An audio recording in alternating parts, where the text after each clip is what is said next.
Y ahora la siguiente cita bíblica que les voy a compartir es Mateo 26, 40 al 41, para demostrar cómo Jesús hace una diferencia de sus discípulos y de Pedro, ¿no? Siempre marcando esa parte. Vamos a ver qué es lo que pasa en Mateo 26, del 40 al 41.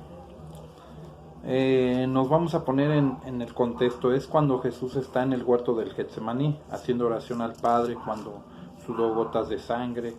Entonces dice, fue un poco más adelante y postrándose hasta tocar la tierra con su cara, oró así: Padre, si es posible que esta copa se aleje de mí, pero no se haga lo que yo quiero, sino lo que quieres tú. Volvió donde sus discípulos y los halló dormidos, sus y los, plural, y dijo a Pedro, ¿de modo que no pudieron permanecer despiertos ni una hora conmigo? Estén despiertos y recen para que no caigan en la tentación, pues el espíritu es animoso, pero la carne es débil. Palabra de Dios, te alabamos, Señor. Entonces aquí vemos que nuevamente a Pedro es a quien reprende, a quien regaña, vamos a decir así. Entonces resulta realmente curioso que Cristo selecciona a los tres pilares de la iglesia, Pedro, Santiago y Juan, y los manda ir con él. Llegados a un punto les ordena orar y velar con Cristo. Empieza la oración de Cristo, que pide al Padre que pase ese cáliz, y al volverse encuentra que los tres pilares de la iglesia están dormidos. Sorprendentemente, Cristo no dijo dormís, sino que va directamente a Kefas y le reclama. Directamente a Kefas y le reclama. ¿Por qué te has dormido? ¿Qué vemos aquí? Al mismo Dios, el Verbo divino, reclamando solamente a un apóstol el haberse quedado dormido. De nuevo me pregunto, ¿y el resto de los apóstoles dónde estaban? ¿Por qué Cristo no reclama al resto de los apóstoles de haberse dormido? Solamente habla a San Pedro. A él es a quien el mismo Dios reclama y pide explicaciones de por qué se ha quedado totalmente dormido. Realmente es sorprendente que después de reclamar a Pedro diga al resto, estén prevenidos y oren para no caer en la tentación. Podemos ver aquí dos partes realmente importantísimas. La primera, el reclamo de Dios a Kefas por quedarse dormido, y la segunda, cómo Dios se dirige a todos y les manda a orar para estar prevenidos. ¿Por qué no reclama al resto de los apóstoles por dormirse?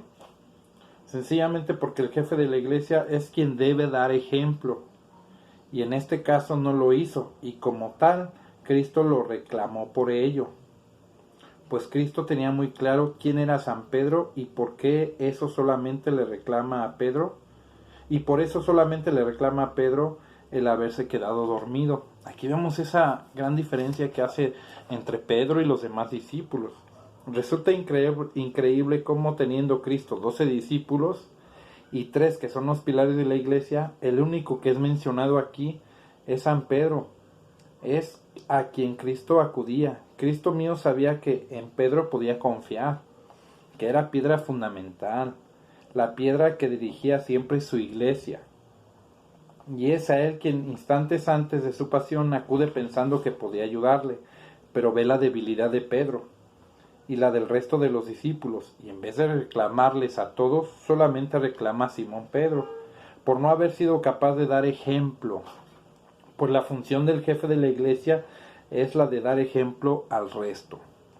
Ciertamente Cristo habla en plural hacia San Pedro, hayan podido. Eso da de nuevo un carácter de primacía mucho mayor, pues Cristo, delante de los tres pilares de la iglesia, les reclama a ellos también, pero al que se dirige con más fuerza es a Pedro, que es quien debe darle explicaciones oportunas. Qué gran testimonio del primado de Pedro encontramos en esta parte, ¿vale? Entonces vemos cómo esa parte sí es muy importante, porque sí reprende a Pedro, estando los tres, les habla a los tres, pero ve la molestia de cómo se pudieron dormir, no haber podido velar, pero al que se dirige es a Pedro, Hasta en nuestros trabajos pasa así. A ver, yo por ejemplo trabajo en ventas, no han cubierto las ventas, nos habla el gerente, nos da una junta a todos, pero a quien tiene autoridades, al que le dice, ¿sabes qué? Necesitas tomar cartas en el asunto, ¿sabes qué? Necesitas dar ejemplo de llegar temprano. Siempre un líder se va a dirigir a otro líder para que mueva su gente, su rebaño en este caso. Entonces aquí vemos esa parte del primado de Pedro, esa supremacía. Y por último vamos a irnos a Hechos de los Apóstoles, capítulo 15. Vámonos a Hechos 15, versículo 11.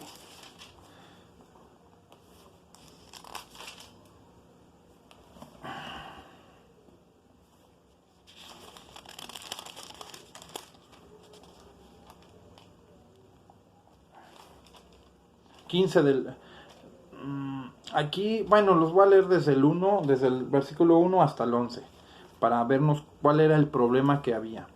Llegaron algunos de Judea que aleccionaban a los hermanos con estas palabras: ustedes no pueden salvarse a no ser que se circunciden como lo manda la ley de Moisés.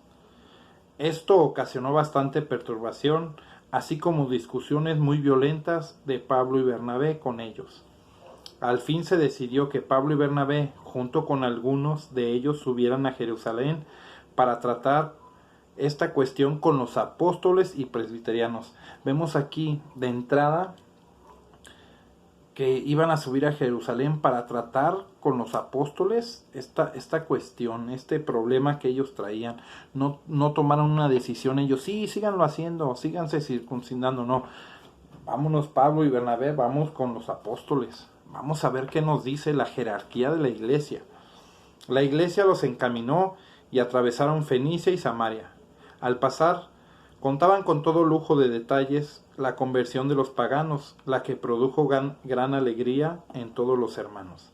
Al llegar a Jerusalén, fueron recibidos por la iglesia, por los apóstoles y los presbíteros, y les expusieron todo lo que Dios había hecho por medio de ellos. Pausa. Por los apóstoles y los presbíteros, obispos y sacerdotes el día de hoy. O sea, hay dos tipos. Dentro de la iglesia vemos aquí presbíteros y apóstoles, presbíteros y obispos. Si hay jerarquía, para los que dicen que no hay jerarquía, va. Pero se levantaron algunos del grupo de los fariseos, dice, y los presbíteros, y les expusieron todo lo que habían hecho por medio de ellos. Pero se levantaron algunos del grupo de los fariseos que habían abrazado la fe y dijeron: es necesario circuncidar a los no judíos y pedirles que observen la ley de Moisés. Entonces los apóstoles y los presbíteros se reunieron para tratar este asunto después de una acalorada discusión. Ese fue el concilio de Jerusalén. Fíjense, ya desde ahí empezaban los concilios. Dice, para tratar este asunto, después de una acalorada discusión, porque tenían que ponerse de acuerdo, acalorada discusión, había un debate. Pedro se puso de pie y dijo: hermanos, ustedes saben cómo Dios intervino en medio de ustedes, ya en los primeros días, cuando quiso que los paganos escucharan de mi boca el anuncio del Evangelio y abrazaran la fe. Y Dios, que conoce los corazones, se declaró a favor de ellos, al comunicarles el Espíritu Santo igual que a nosotros. No ha hecho ninguna distinción entre nosotros y ellos, sino que purificó sus corazones por medio de la fe. ¿Quieren ustedes mandar a Dios ahora? ¿Por qué quieren poner sobre el cuello de los discípulos un yugo que nuestros padres no fueron capaces de soportar, ni tampoco nosotros? Según nuestra fe, la gracia del Señor Jesús es la que nos salva, del mismo modo que a ellos. Toda la asamblea guardó silencio. Palabra de Dios. Te alabamos, Señor. Se puso de pie Pedro y todos se callaron. Y dijo esto y esto y esto. ¿Cómo pueden poner ustedes el yugo que ni nuestros antepasados, nuestros padres pudieron aguantar? Entonces Pedro ahí les dio un discurso, tomó una decisión y nadie dijo nada. Nadie dijo, es que estás mal, Pedro, es que las cosas no son así. No. Lo que dijo Pedro se respetó. Él fue el que se puso de pie y habló. Y así vemos. Vámonos a Hechos 1. Antes de terminar Hechos de los Apóstoles, capítulo 1, versículo 15. Otra gran prueba. Uno de aquellos días, después de haber nombrado a los discípulos en el listado, en Hechos 1:1, todos ellos perseveraban juntos en la oración en compañía de algunas mujeres y María, la madre de Jesús, y de sus hermanos. Uno de aquellos días, Pedro tomó la palabra en medio de los discípulos. Había allí como 120 personas y les dijo: Hermanos, era necesario que se cumpliera la Escritura, pues el Espíritu Santo había anunciado por boca de David lo que hizo Judas, este hombre que guió a los que prendieron a Jesús. Era uno de nuestro grupo y había sido llamado a compartir nuestro ministerio común. Sabemos que con el salario de su maldad se compró un campo, se tiró de cabeza, su cuerpo se reventó y se desparramaron sus entrañas. Este hecho fue conocido por todos los habitantes de Jerusalén, que llamaron a aquel campo en su lengua Akeldama, que significa campo de sangre. Esto estaba escrito en el libro de los Salmos, que su morada quede desierta y que nadie habite en ella. Y también está escrito que otro ocupe su cargo. Dice Pedro, tenemos pues que escoger a un hombre de entre los que anduvieron con nosotros durante todo el tiempo en que el Señor Jesús, durante todo el tiempo en el que el Señor Jesús actuó en medio de nosotros, desde el bautismo de Juan hasta el día que fue llevado de nuestro lado. Uno de ellos deberá de ser, junto con nosotros, testigo de la resurrección. Presentaron a dos, José, llamado Barsabás, y por sobrenombre Justo, y a Matías. Entonces oraron así: Tú, Señor, conoces el corazón de todos, muéstranos cuál de los dos has elegido. Palabra de Dios, te alabamos, Señor. ¿Qué nos dice aquí? Pedro fue el que tomó la decisión, dijo cuáles iban a ser, qué características debía de tener el suplente de Judas, del traidor. ¿Y quién dijo, no, Pedro, mira, mejor esto? Nadie. Todo lo que decía Pedro se respetaba. ¿Por qué? Porque ya tenía él esa autoridad. Dijo cómo, cuándo, en qué momento y la forma en que se iba a escoger al siguiente.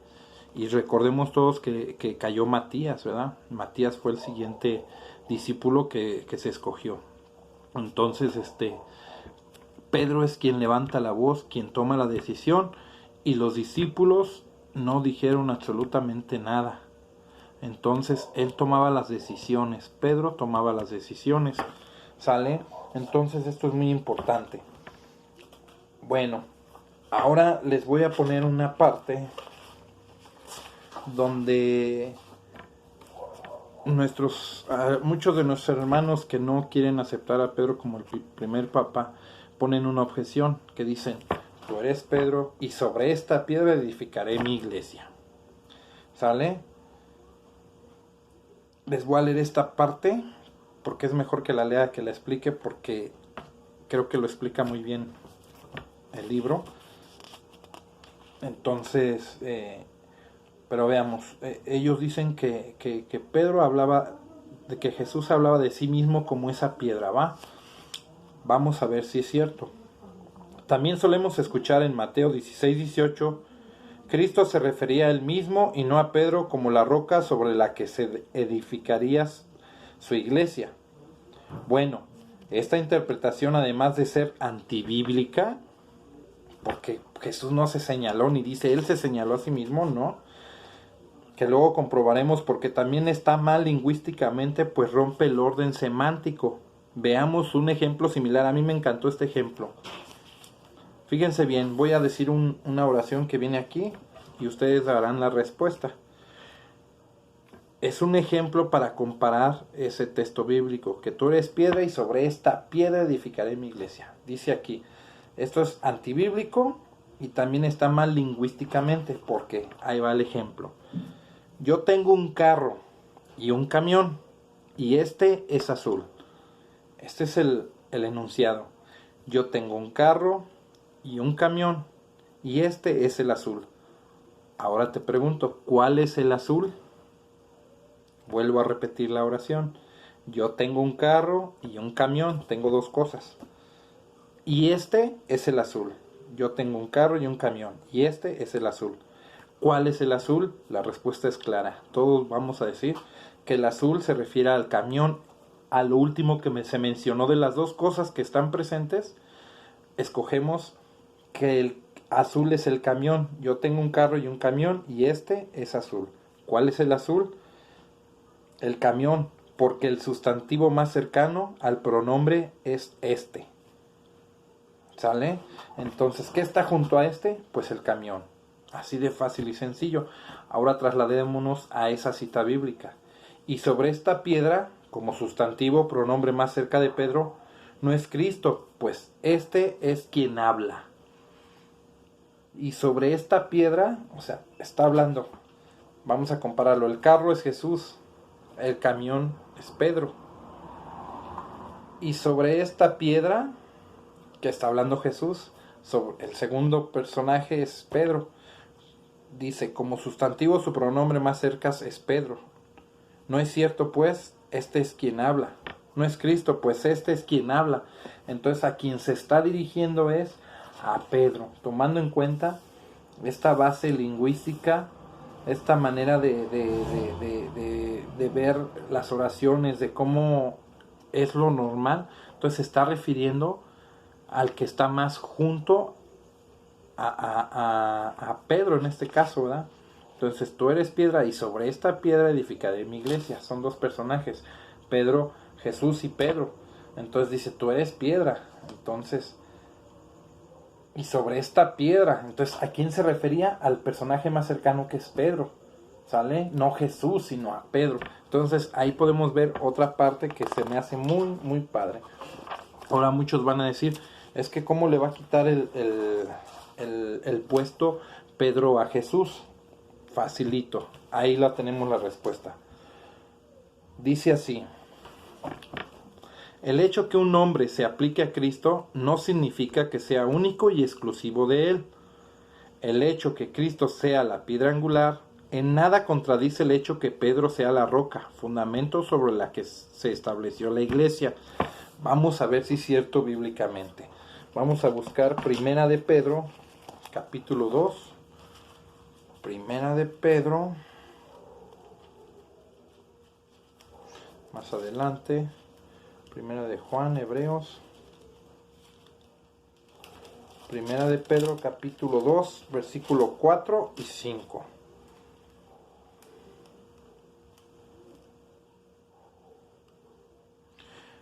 Dice, vamos a leer desde el 3. ¿Acaso no han probado lo bueno que es el Señor? Se han acercado al que es la piedra viva rechazada por los hombres. ¿De quién estamos hablando? De Jesucristo, la piedra viva rechazada por los hombres, y que sin embargo es preciosa para Dios, que la escogió. El versículo 5, el importante. También ustedes, como piedras vivas, se han edificado y pasan a ser un templo espiritual. Palabra de Dios, te alabamos, Señor. Entonces dice la misma escritura que no solo Cristo es piedra, que no solo Cristo es roca, también ustedes son piedras vivas. Entonces, como vemos, el título de piedra no es exclusivo de Cristo. Lo que Cristo hizo exclusivo fue dar ese nombre al apóstol. Y muchos de los nombres de Cristo también son compartidos por la iglesia. Entonces aquí vemos que la piedra es Cristo, sí, pero también yo soy piedra, tú eres piedra. Y Pedro es la roca. Vámonos a Juan 8. Juan 8, capítulo 8, versículo 12. Juan 5, 6. Otro ejemplo más, 6, 7. 8, 12. Jesús les habló de nuevo. Yo soy la luz del mundo. El que me sigue a mí no caminará en tinieblas. Palabra de Dios, te alabamos, Señor. ¿Quién es la luz del mundo? Dios. ¿Sí o no? Jesucristo es la luz del mundo. Es la luz del mundo. Ahora vamos a ver Mateo 5, versículo 14.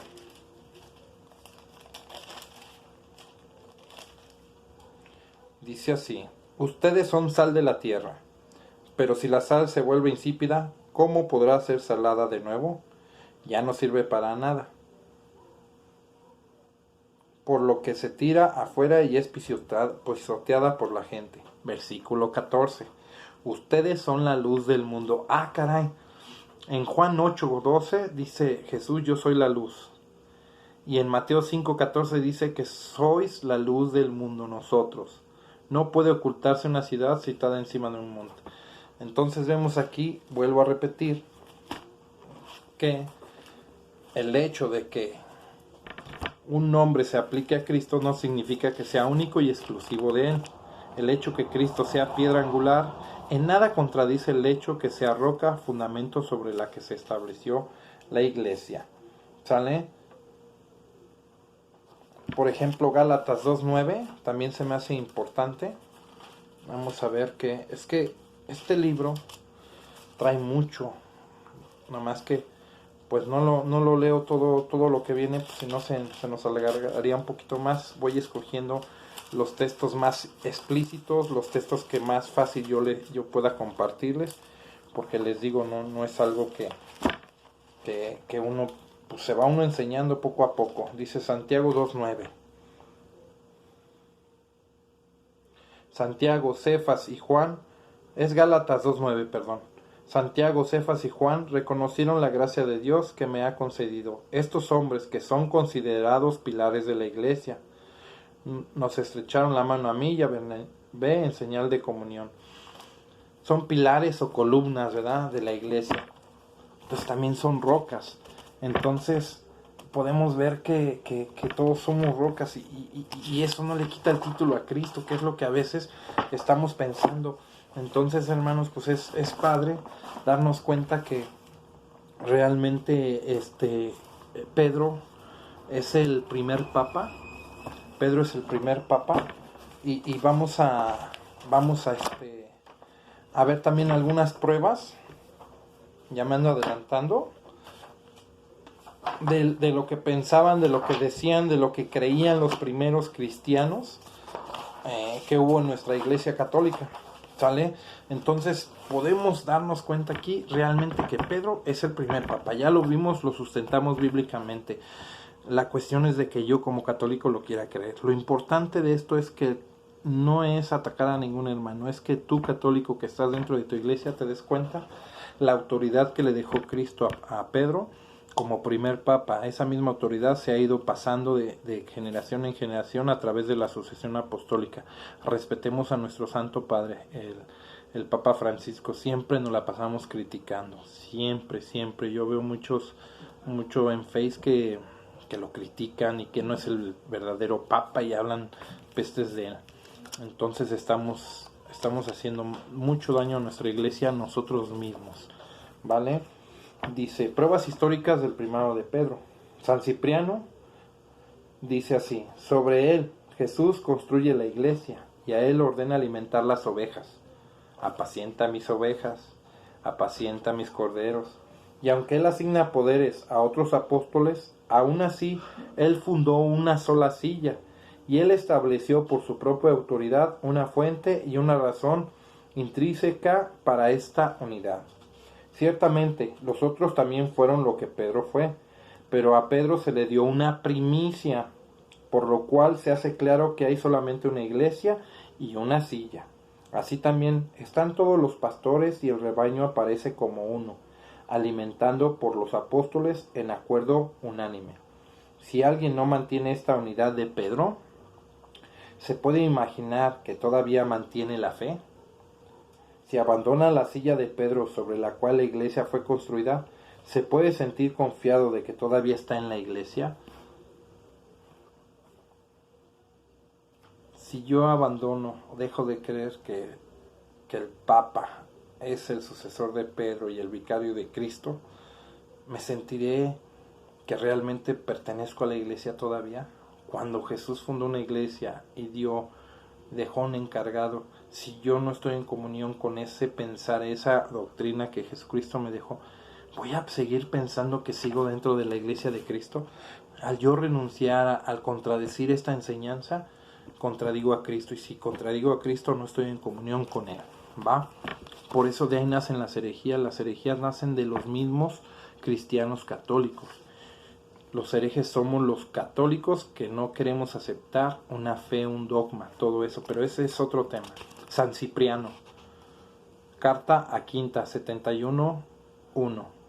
Para Pedro, a quien el Señor eligió primero y sobre el cual fundó su iglesia, cuando más tarde Pablo no estuvo de acuerdo con él acerca de la circuncisión, no reclamó nada para sí mismo insólitamente, ni asumió nada en forma arrogante, indicando que él respetaba la primacía y que convino en vez de ser obedecido por novatos y por recién llegados. Fíjense, en el texto que leímos de los Hechos de los Apóstoles, Pablo no reclamó nada, aquí no lo dice.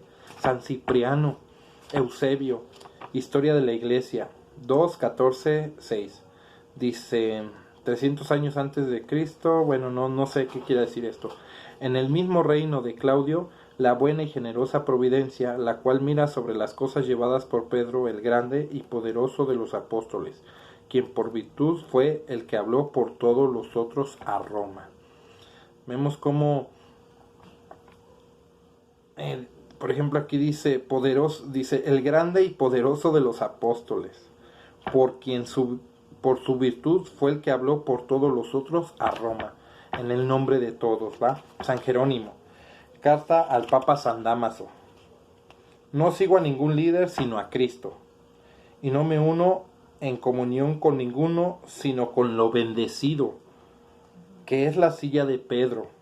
Yo sé que esta es la piedra sobre la cual la iglesia se ha construido. Cualquiera que coma el cordero fuera de esta casa es profano.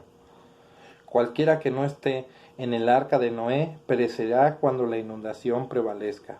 El que esté junto a la silla de Pedro es aceptado por mí. Ándele. San Jerónimo, San Jerónimo, el que esté junto a la silla de Pedro es aceptado por mí. San Agustín, si la misma orden de la sucesión episcopal es para ser considerada, cuánto más seguramente, verdaderamente y a salvo, enumeramos desde el mismo Pedro, a quien como al que representa toda la iglesia, el Señor dijo, sobre esta piedra edificaré mi iglesia, y las puertas del infierno no prevalecerán sobre ella. Pedro fue seguido por Lino, Lino por Clemente, Clemente por Anacleto, etcétera, etcétera, etcétera. Y bueno, hermanos, pues eso es todo lo que tengo que compartirles. Sigan dándole like. Les agradezco mucho. Bendiciones. Sigámonos preparando. Los sigo invitando a que no nada más me vean a mí, vean al Padre Luis Toro, a todos los católicos que se dedican a la apologética. Y en sus comentarios denme algún consejito, ¿no? Porque nadie somos perfectos, entonces quiero crecer en esto. Pero por eso es que me animo a hacer esto. Es un crecimiento también. Yo aprendo a compartir, ¿va? Entonces no puedo compartir hasta que sea todo lo que tenga que ser, ¿no? Todos vamos creciendo. Gracias por escucharme. Gracias a Dios le damos el día de hoy, por habernos permitido estar aquí compartiendo algo de la palabra de Dios. Y ya vimos, Pedro es el primer papa, y pues más adelante iremos tocando la sucesión apostólica, ¿va? Pero ya tenemos históricamente, bíblicamente, que Pedro fue nuestro primer papa. Dios los bendiga, que pasen un excelente inicio de semana, y denle like, compartan y aprendan y sigan creciendo en la fe católica. Amamos a nuestra iglesia católica. Gloria a Dios. Bye.